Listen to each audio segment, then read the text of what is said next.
Now, I know you guys are thinking, that's a lot of beef. Remember the Wendy's, where's the beef? Okay, it's right here, right here.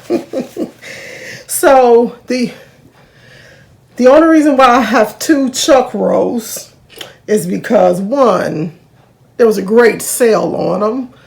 And two, I would like about a little over 3 pounds of beef in this. But you don't have to. One nice sized chuck roast is all you need. It is always easier to buy a whole chuck roast than actually buying stewed beef. This knife is probably not going to do it, of course. I have to pull out the really sharp one. And I'm probably going to cut these in a roughly about 2-inch pieces.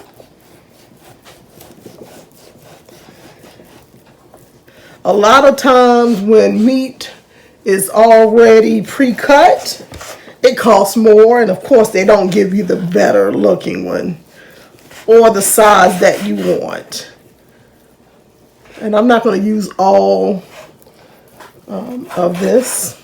You can cut some of these, like you see the skin on it, or the silver, or whatever they call it.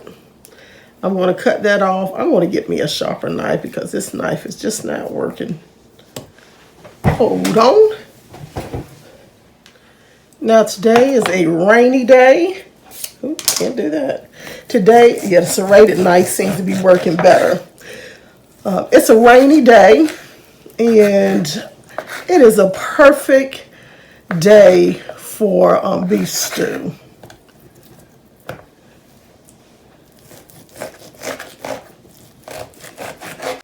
Now you don't want to cut all the fat off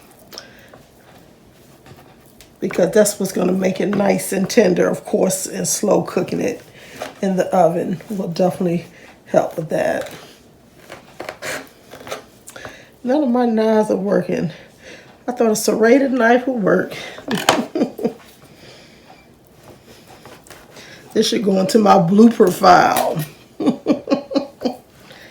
I don't know, I'm gonna cut this little piece off though.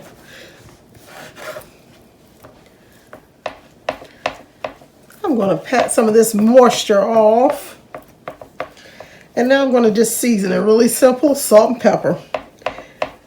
And then I'll dredge it in some flour and get started on the browning.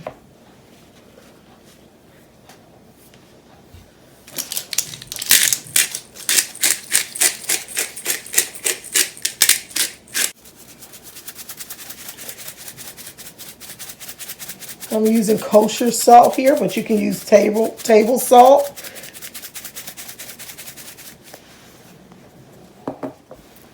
Now I'm going to turn it over and season the other side. I'll see you for the dredging. Now I've added a little bit of olive oil to the pan.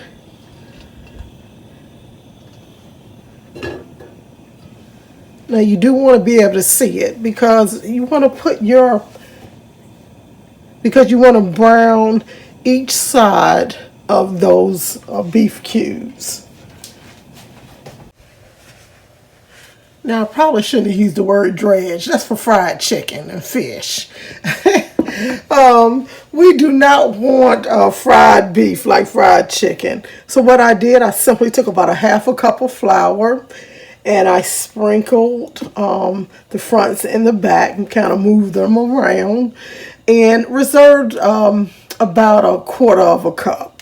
So you're looking roughly about a quarter of a cup of flour on these. You do not want to crowd your pan. So depending how many beef chunks you have, it might take some time, and that's okay because this is not a quick dish at all.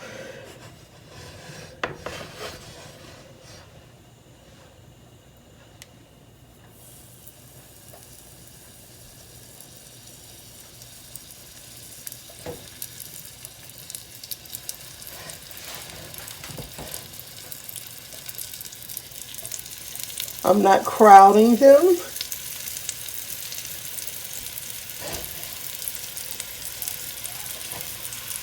And I'm not cooking it all the way. Oops. And as you can see, we got some nice little brown bits in there. So I am going to add about 2 tablespoons of balsamic vinegar.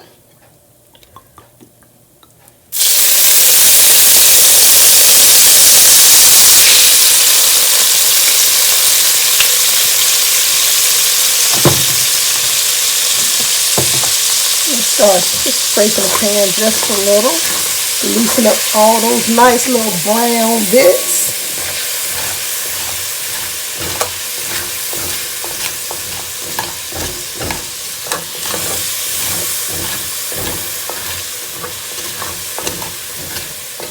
Now the wonderful thing about beef stew is you can start it on the stove and then you just finish it in the oven. So hopefully you got a nice pot that can go from stove to oven.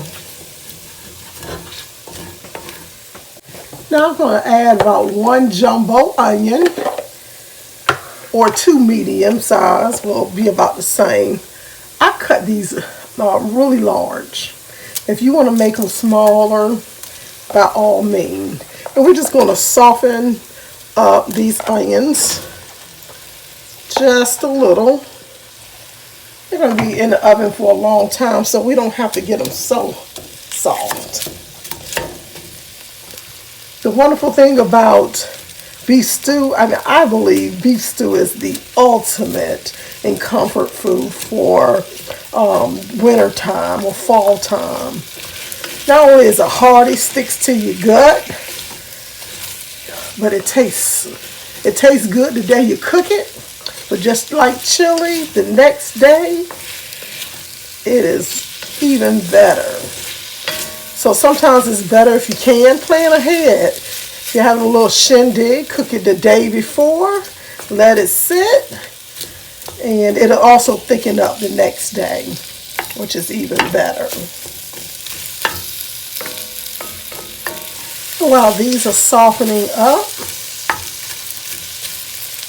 I have here 6 to 7 cloves of garlic. Now, I will tell you mine are really large because I love garlic. So that's 6 to 7 cloves minced up or chopped.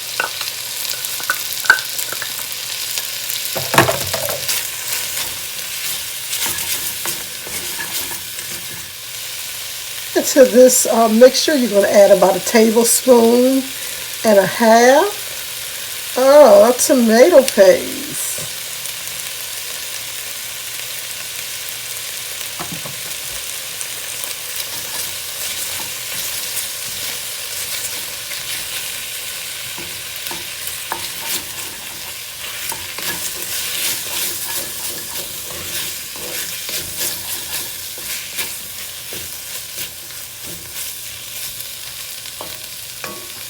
We're going to saute it for just a minute, and then we're going to add the remaining flour that's left.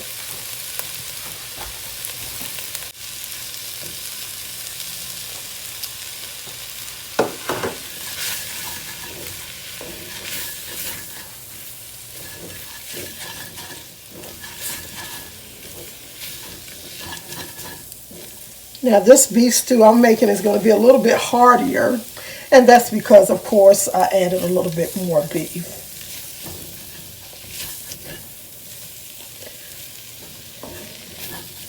I got greedy folks in this house raising my hand. Oh yeah.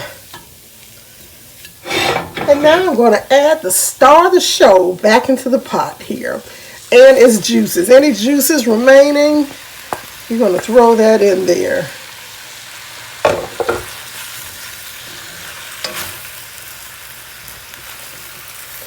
Now this is where you can kind of do it your way. I'm actually going to add 6 cups of beef broth. But at this point, you can do wine and beef broth. You can do beef broth and water. 4 cups of beef broth, 2 cups of water. I'm just going to do 6 cups of beef broth because I like this, like that beefy taste. And I lucked up because I found a 3-pound container of beef broth here. So I don't have to measure anything out. The serving is a cup. It's 48 ounces, so there's 6 cups in here. Y'all check behind and make sure I got the math right. I don't want to lead the children astray. All right. You want to add 2 bay leaves, 2 nice-sized bay leaves, a teaspoon of sugar to balance out all that acidic and flavors. You also want to add a teaspoon of thyme.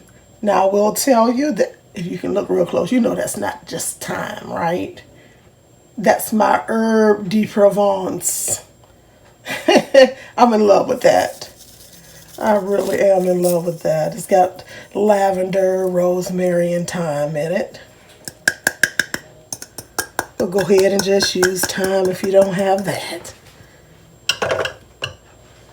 If you've been watching any of my other videos, you'll see that I've been substituting with the herb de Provence.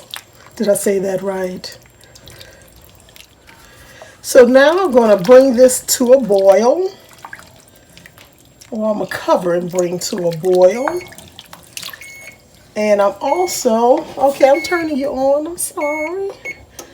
I'm preheating my oven to 325. Once you bring this to a boil, you're going to put this in your oven and cook it for roughly 2 hours.